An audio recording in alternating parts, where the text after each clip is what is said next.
Today we speak not to the legend, but to the man behind it, Winston Churchill. A man praised as a saviour, questioned as a symbol, and judged by a world very different from the one he helped shape. Mr. Churchill, you are remembered as a man who stood against tyranny, yet many argue your own views on empire and race reflected in a different kind of dominance. Do you believe your moral authority in wartime is undermined by those beliefs? History rarely grants a man the comfort of being judged by a single measure. I stood against a tyranny that threatened to engulf the world in darkness, and in that hour I did what I believed was necessary to preserve not only Britain, but the very idea of freedom itself. But I was also a man of empire, of my time, and of its convictions. You may call that contradiction. I would say it is the burden of living in a world where ideals are often tested by circumstance.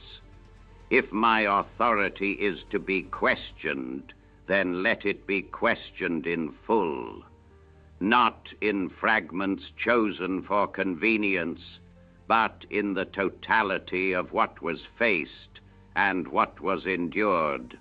Your comments on India and its people have been widely criticised, particularly in light of the Bengal famine.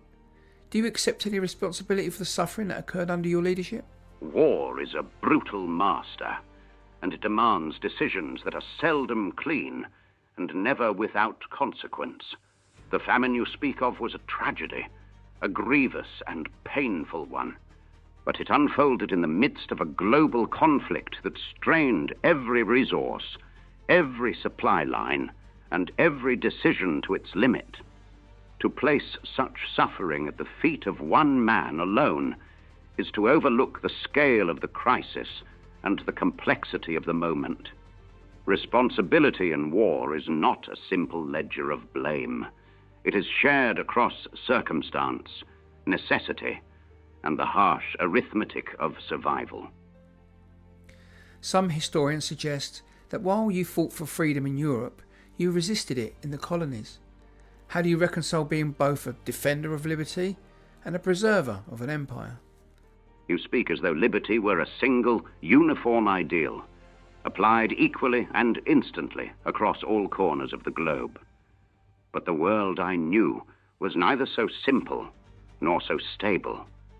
I fought for the survival of Britain, and with it, the preservation of a fragile global order already on the brink of collapse. The empire, in my view, was not merely dominion, but structure, continuity, and a framework within which nations might one day stand on their own. You may judge that harshly now, and perhaps you should. But at the time, the alternative was not freedom. It was chaos. Mr. Churchill, you once stood shoulder to shoulder with world leaders in a time of existential threat. If a figure like Donald Trump were your ally today, would you see him as a strength to be harnessed or a risk to be managed?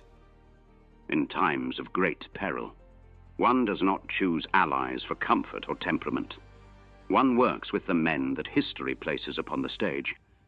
I've known men of strong will, of bold voice, and of unyielding conviction. Such qualities, when rightly directed, can be formidable in the face of danger.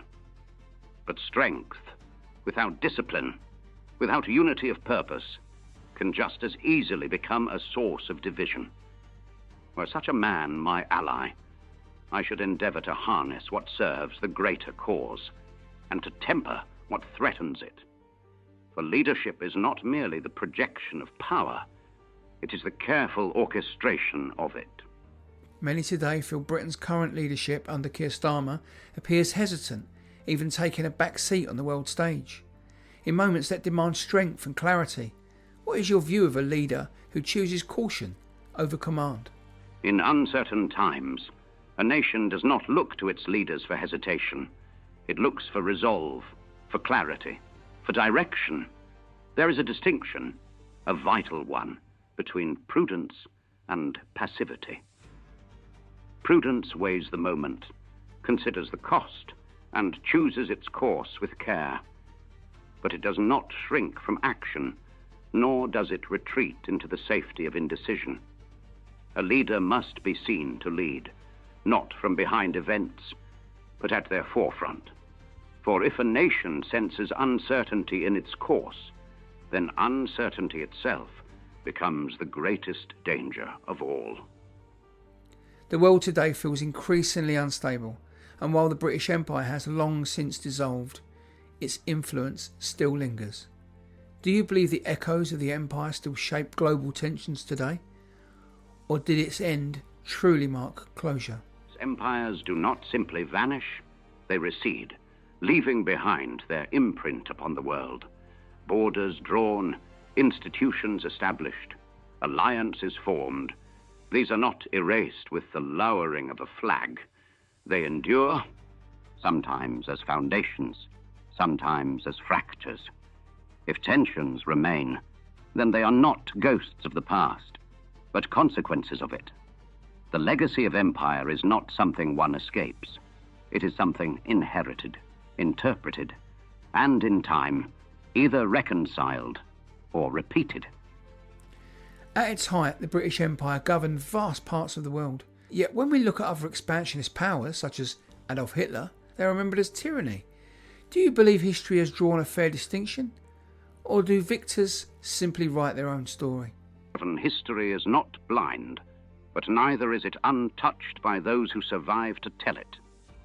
There is, I believe, a distinction, not merely in who prevailed, but in what was fought for and how it was pursued.